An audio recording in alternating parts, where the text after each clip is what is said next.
ఓం నమో భగవతే వాసుదేవాయ. ఆత్మబంధువులందరికీ నమస్కారం. నా 317వ నామం మహీధర. మహి అంటే భూమి, ధర అంటే ధరించినవాడు. మహీధర అంటే భూమిని ధరించిన పరమాత్ముడు మహీధరుడని శంకరుల వారు భావించారు. మరి మహి అంటే పూజ అని కూడా అర్థం ఉంది. భక్తులు చేసే పూజలన్నింటినీ ప్రేమతో స్వీకరించే స్వామి గనక మహీధరుడు అన్నారని అన్నారు. మరి పరాశర భట్టరు, సత్యసంధులు, శంకర వారు చెప్పిన అర్థాన్నే అనుసరించారు. మహాత్ములు స్వామిని ఓం మహీధరాయ నమః అని కొలుస్తున్నారు. చిన్న బంతి కాదు, భూమి అంటే ఈ జగత్తులో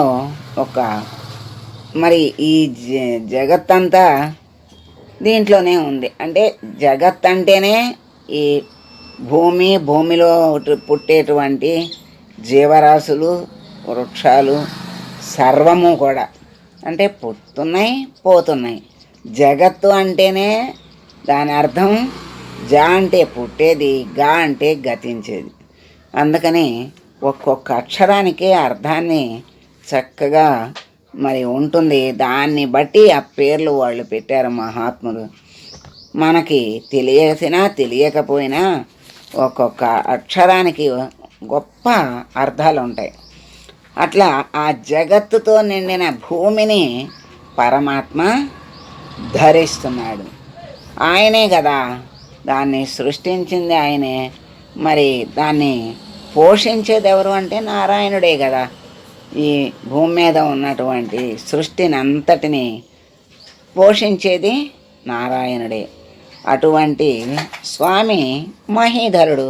అటువంటి మహీధరుణ్ణి మహాత్ములందరూ కూడా ఓం మహీధరాయ నమః అని కొలుస్తూ ఉన్నారు. మరి ఇంకా మహీధర అంటే ఆహార పానీయాలు, జీవితము, ఆదర్శాలు, ఆశలు, లక్ష్యాలు ఇవన్నీ కూడా భగవంతుడి నుండే బయలుదేరి జీవుడికి అనుభవాలుగా దిగి వస్తున్నాయి. ఎక్కడి నుంచి వస్తున్నాయి అంటే భగవంతుడి నుండే దిగి వస్తున్నాయి. కాకపోతే ఏంటంటే జీవుడు భగవంతుణ్ణి మర్చిపోయి ఇవన్నీ నేనే నాదే అనుకోవటం వల్లే వాడు అక్కడే ఉండిపోతున్నాడు. లేకపోతే అధోగతి పాలవుతున్నాడు. లేకపోతే జనన మరణ చక్రంలో పడి కొట్టుకుంటున్నాడు. ఇవన్నీ కూడా ఆహార పానీయాలు. భూమిలో ఉన్నటువంటి నీటిని మనం సృష్టిస్తున్నామా? పండే పంటల్ని మనం సృష్టించగలమా?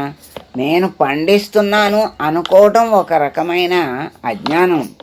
అంటే పరమాత్మ ప్రకృతి ద్వారా ఆ ప్రకృతి ద్వారా పంటల్ని అన్నిటినీ కూడా పండించి అందరికీ తాను సృష్టించిన జీవులకి తానే ఆహార పానీయాల్ని అందిస్తాడు. అటువంటి స్థితిని మర్చిపోయినటువంటి జీవుడు ఏమవుతున్నాడు? కిందకి వెళ్తున్నాడు. అదే తెలుసుకున్నటువంటి జీవుడు పైకి వెళ్తాడు. ఆ పైన ఉన్నదెవరు? భగవంతుడు. అంటే పైనే ఉన్నాడా, కింద లేడా అంటే ఊర్ధ్వం మార్గము, అధో మార్గము ఉంటాయి కదా. ఎప్పుడైనా ఊర్ధ్వ మార్గం భగవంతుడిని దగ్గరికి చేరుస్తుంది, అధో మార్గం భగవంతుడికి దూరం చేస్తుంది. కనుక మరి జీవితం ఇచ్చింది ఆయనే.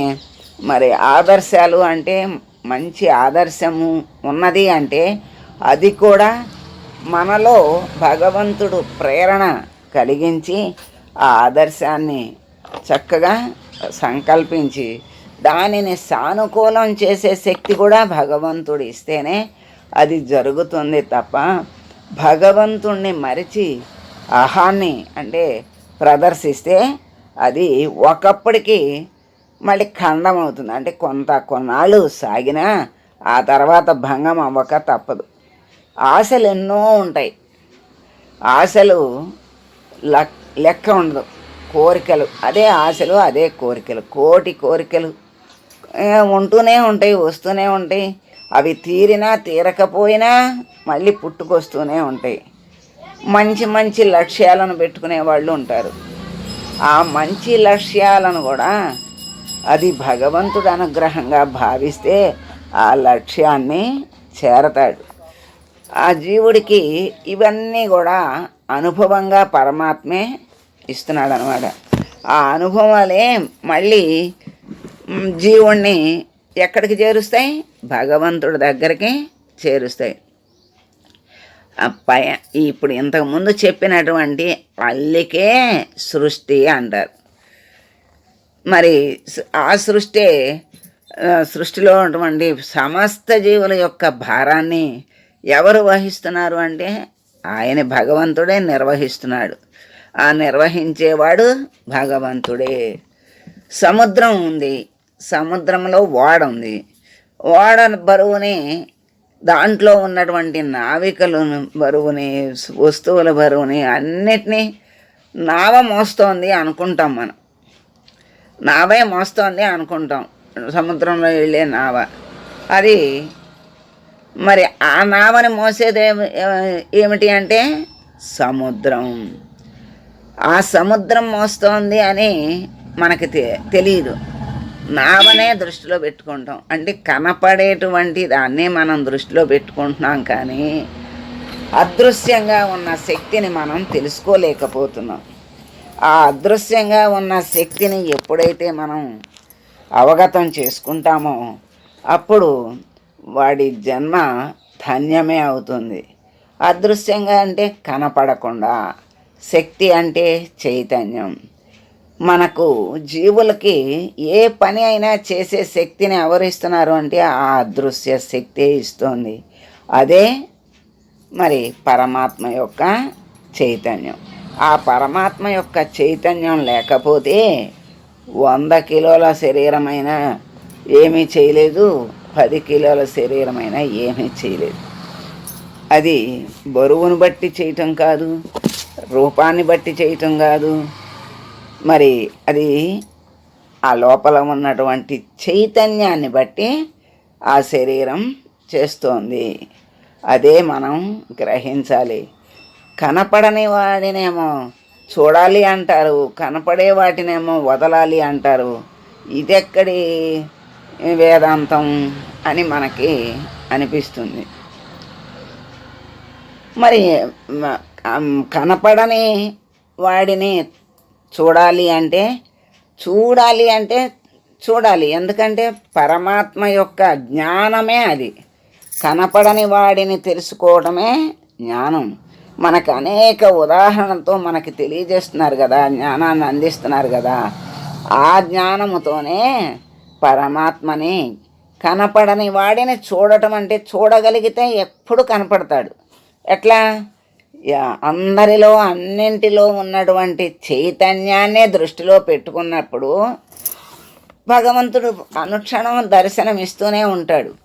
ఆ దర్శనాన్ని ఎప్పుడైతే మనం అనుక్షణం చూడగలుగుతామో అప్పుడు చివరికి పరమాత్మ స్వరూపులే అయిపోతారు. ఎందుకంటే అలా ఆ దర్శనాన్నే ఎప్పుడూ చూస్తూ శరీరాన్ని వదిలినప్పుడు ఆ స్వరూపుడే అయిపోతాడు. దాంట్లో సందేహం లేదు. అందుకే మరణించేటప్పుడు దేని మీద ధ్యాస ఉంటే అటువంటి స్థితి, అటువంటి జన్మ వస్తుందని మనకి అనేక సార్లు చెప్తూ ఉంటారు కదా.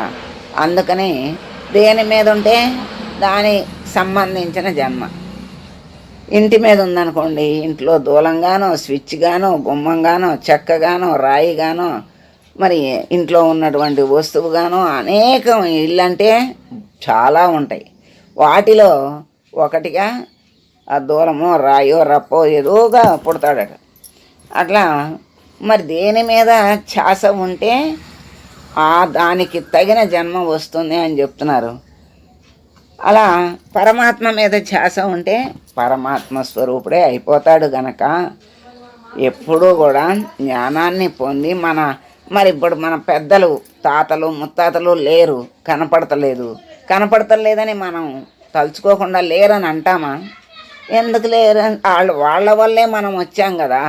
మరి అది మనకు తెలుస్తుంది, ఎందుకంటే తాతలు ముత్తాతలు ఉన్నారు అని చెప్తే నమ్ముతాం.